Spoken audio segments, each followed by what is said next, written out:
واضرب لهم مثل الحياة الدنيا كماء أنزلناه من السماء فاختلط به نبات الأرض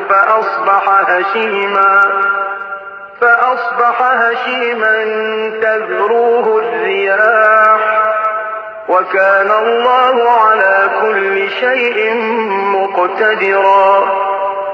المال والبنون زينة الحياة الدنيا والباقيات الصالحات خير عند ربك ثوابا وخير أملا.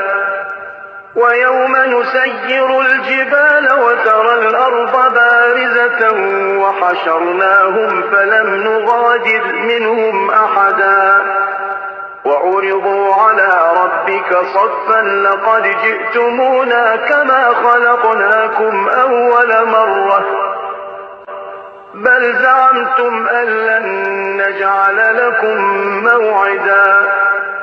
ووضع الكتاب فترى المجرمين مشفقين مما فيه ويقولون يا ويلتنا ما لهذا الكتاب لا يغادر صغيرة ولا كبيرة إلا